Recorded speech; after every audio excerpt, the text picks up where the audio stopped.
跟住嚟到6.2，我哋講圖像。如果圖像大家記得的話呢，我哋話 sin 係 S 字頭嘅，所以呢，佢幅圖應該係 S 型嘅。而 cos 因為佢係 C 字頭嘅，所以佢幅圖呢應該係 C 型咁樣嘅。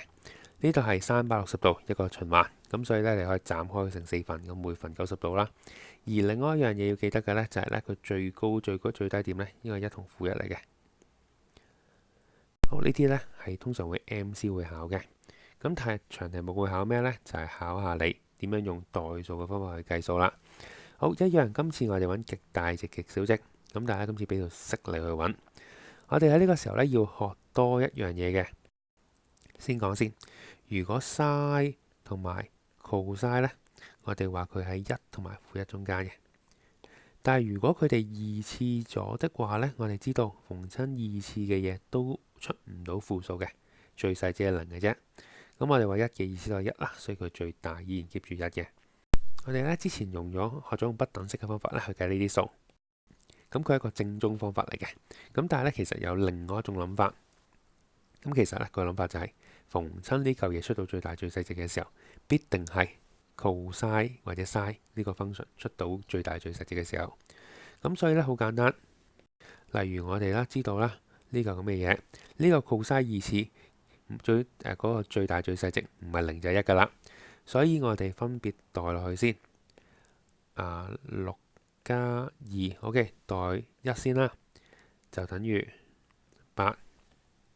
OK， 又試下代下個負1個最細值咯。今次最細值唔係負1，因為佢係有二次嘅，最細值呢係0。